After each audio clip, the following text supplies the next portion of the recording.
Hi, my name is Emily Jane King, and I am speaking to you today from my hometown of Winnipeg, Manitoba, which is also where this project was partially filmed. I'm currently on Treaty 1 territory, which is the traditional territory of the Anishinaabe, Cree, Ojibwe, Dakota, and Dene people, as well as the homeland of the Métis Nation. And my name is Keauna Miller, and I am from Ladysmith, BC, which is on the unceded territory of the Stamanis First Nation. However, today I am actually speaking to you from Toronto, which is where I currently reside and where my portion of the project was filmed. Toronto is the traditional territory of the Mississaugas of the Credit, the Anishinaabe, the Chippewa, the Wendat, and the Haudenosaunee peoples. Keauna and I are both settlers in the process of learning about decolonization, and we will keep trying and listening to those with more knowledge than us.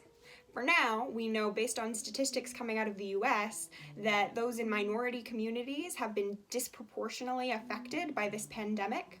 And we also know that the Canadian government has no current plans to collect socio-demographic data on the impact of this disease. We know that several Indigenous leaders have requested further assistance from the Canadian government based on their knowledge of the situation in their communities. In the video description, we've linked their petition, which urges the federal government to implement these suggestions, and we encourage you to sign it. If you, like us, would like to know more about the history and relevance of land acknowledgements, we've linked some opinion pieces in the description below that may offer more perspective than that of two settlers who created a 20-minute comedy video. Please sign the petition, donate if you can, and continue to do your own research on decolonization. Thank you.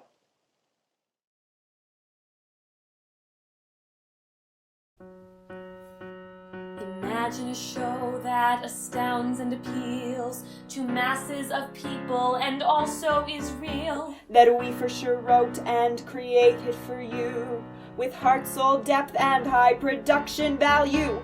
A show that would travel internationally, through theaters with a minimum of 250 seats. We jam in our crowds, 3 folks for every 6 feet. The sights and the sounds, gosh, it would have been neat. I guess we'll never know exactly how it would have gone, but we have got a feeling, so we wrote you this song. Trust us, it would have been great. Filled with commercial appeal, without sacrificing integrity. Edgy, risky, while somehow maintaining indemnity. The audience cheers, the audience stands, 4 actors in close quarters and a 12-piece band.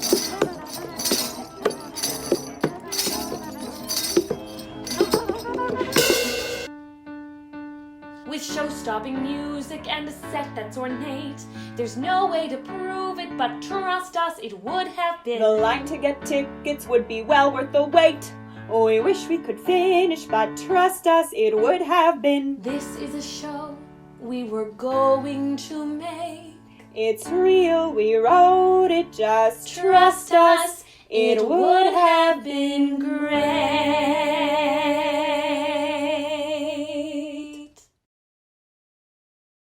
That is not the show you are seeing today. Due to social distancing and no other reason, we are unable to offer such a production. Even though we totally could have.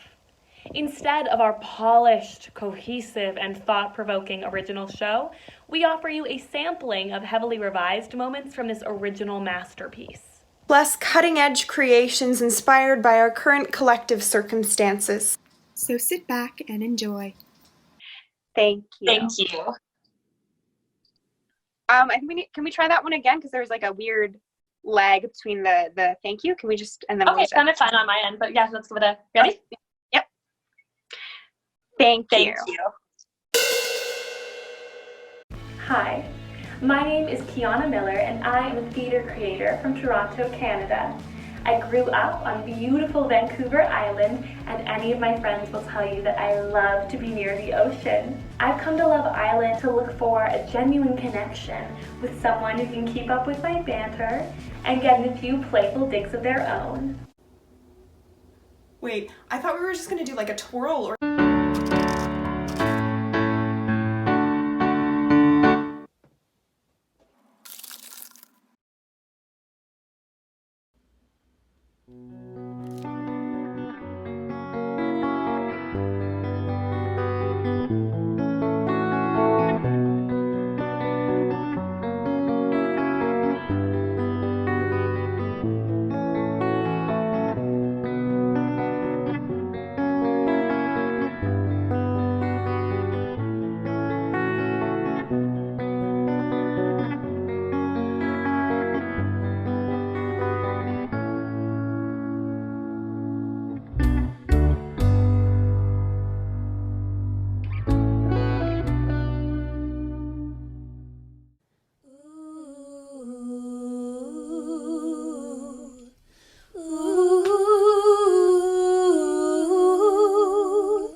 I will take the southmost passage with my hands and their companion, reaching for my own deep sea, tracing one warm line up that corridor of passion to make the southmost passage to the sea.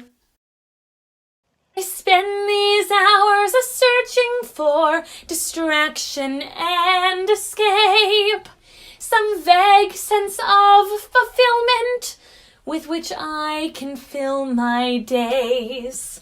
I seek some satisfaction, but I finish, pause, and then I find there but the urge to go again.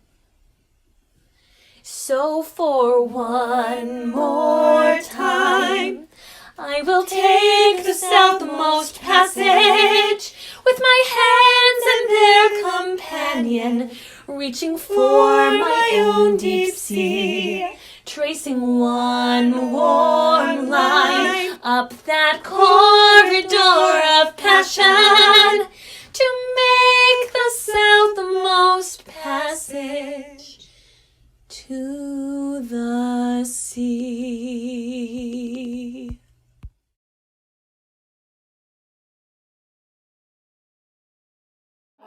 A word from our sponsor. Are you a newly out-of-work performer? Are you craving an audience to fulfill you emotionally? Well, I'm here to help. With my 4-part DIY self-improvement docuseries, I'll show you how to recreate the thrill of performing with everyday activities you can do at home. Activities like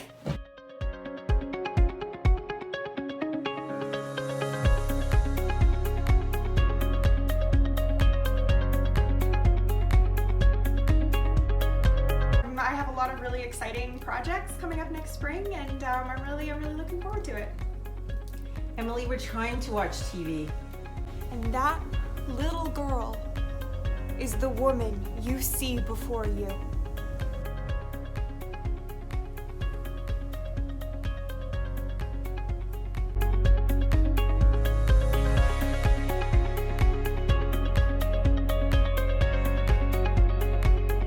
But wait, there's more. Missing those pre-show warm-ups that just get you in the zone? Well, we've adapted them for solo use.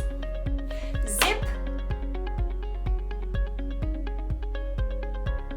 So join me in Coping with Non-Performance, a guide for rapidly spiraling actors.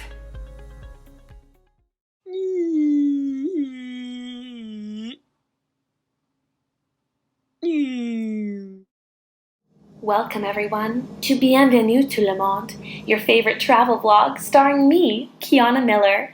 This week we're exploring my spring trip to Hungary. Buckle up!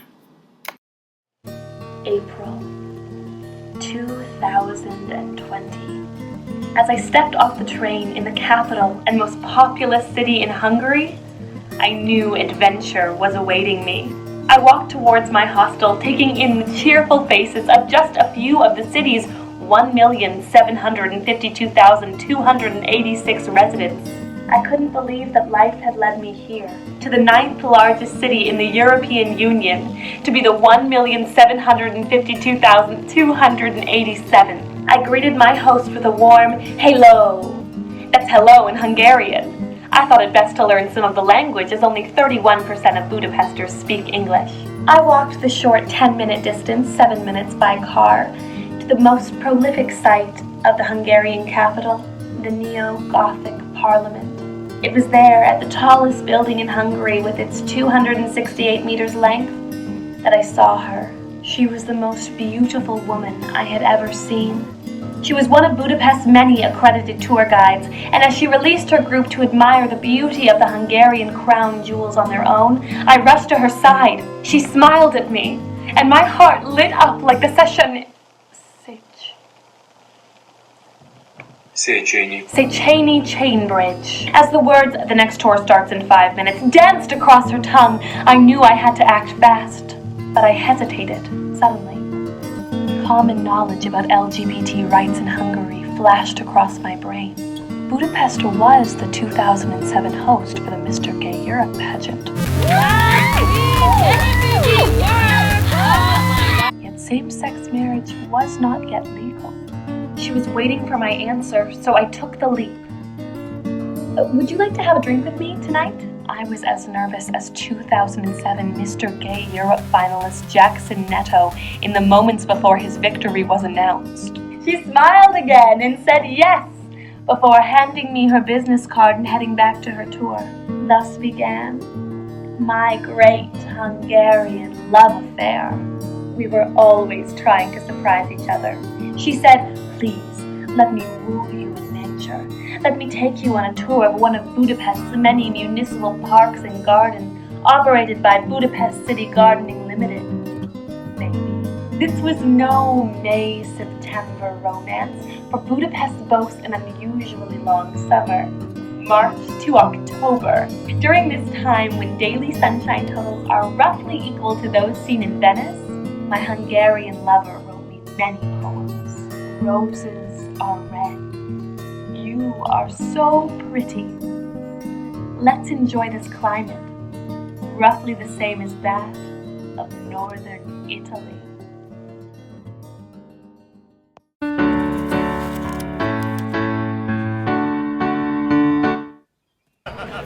No, it was really interesting. I especially liked seeing what they had changed from the workshop. Dad, if you have to go to the bathroom, you should go now because they're not going to stop until the end. I'm so glad they let you bring wine into the theater now. Well, aren't they fabulous? You know, it won't be long until we're seeing them at Stratford. It's actually so funny because the costume designer's wife is directing my next show and I can already see the parallels. What do I think? I think this is a 5-star show easy. What can I say? These girls have got it. And trust me, I should know. I'm Lauren Michaels.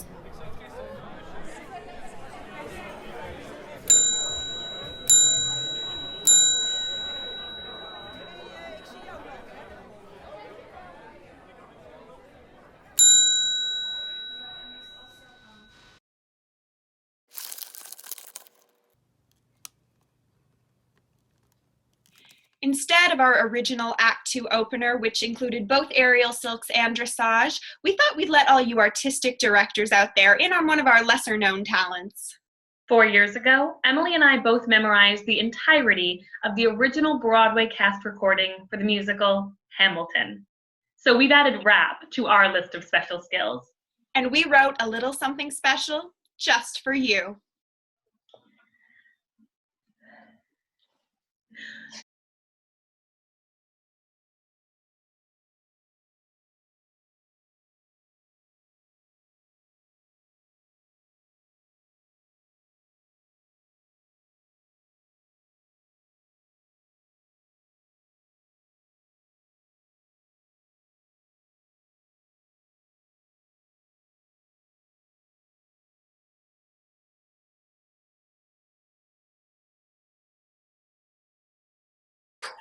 The new U.S. Constitution! Okay, I think that went very well. Yeah, me too. I just think it's like so cool that there's a whole musical genre dedicated to the analysis of 19th century American politics. Yeah. It is kind of weird, though, that you're not allowed to rap about anything else.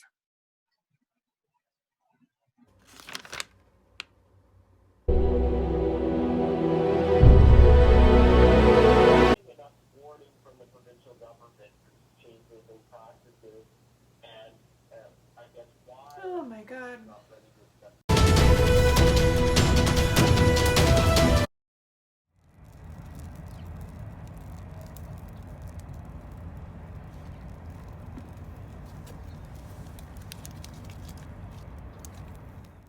Gather round, folks, let me tell you of my story, sad but true.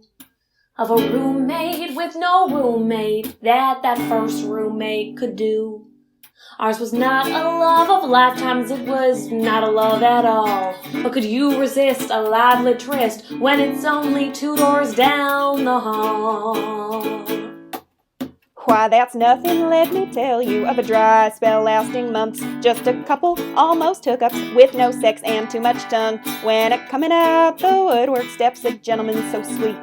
But before it starts, you're kept apart, cock-blocked by global emergency.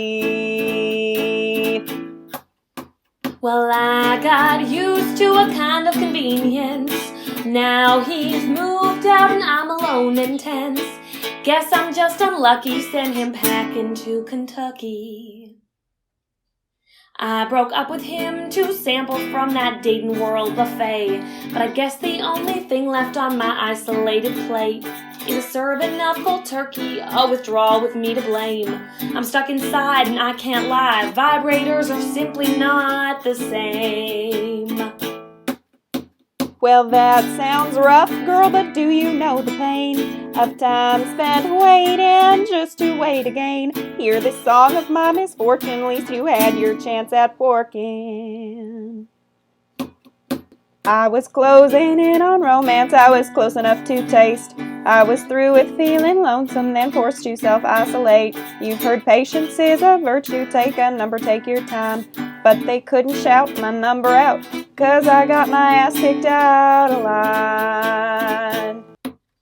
Wish I hadn't broke it off, 'cause it would have been for the best to ride out this damn pandemic, killing time by having sex. Wish I'd made an effort sooner to get people in my pants, just for something to look back on while I socially distance. So act wisely when it comes to affairs of the crotch and heart. Learn from our mistakes. You can't get laid when you have to stand 6 feet apart.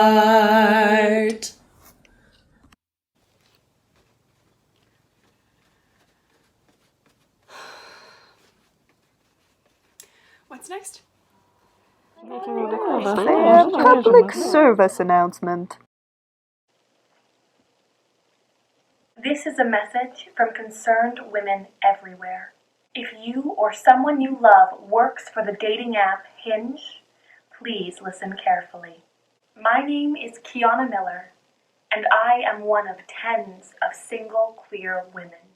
I am here to appeal directly to you, the team at Hinge HQ. In this difficult time, many of us are turning to Hinge's Date at Home feature to replace our regular dating lives. So we are asking you, please, to step up your efforts and market directly to single queer women.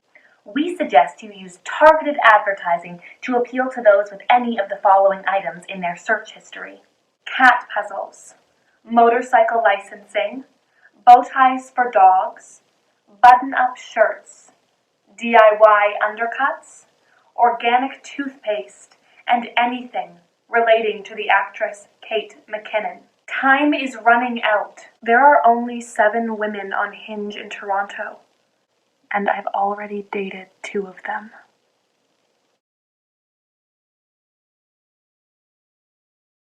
Now, the moment you've all been waiting for. The awards! In addition to Best of Fest and Audience Choice, both of which we'll be taking home this evening, we wanted to take a moment to acknowledge some of our other quarantine-related accomplishments. Keauna, I am thrilled to present you with this first award. This is the Did Not Fall into a Conspiracy Theory Rabbit Hole on the Internet Award. Thank you so much, Emily. I truly have no idea how I did it.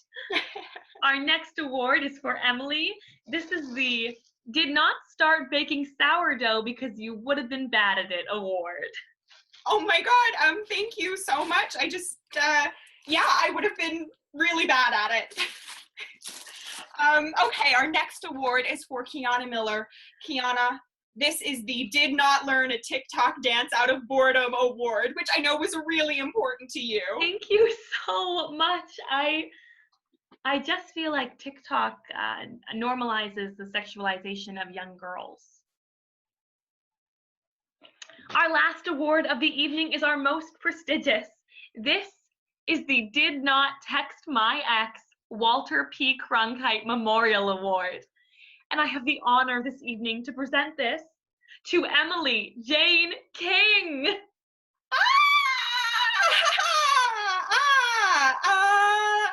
Actually, You can hang on to that one. Actually, I can't. Ah.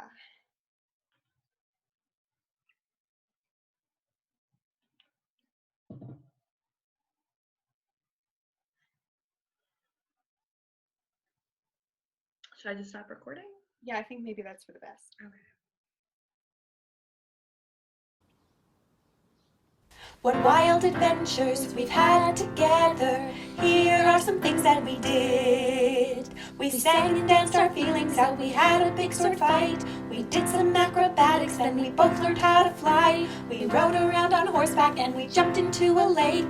We expressed our love through aerial silks and real-time baked a cake. It all went super smoothly and the audio was great. And all of that just happened in person live on stage.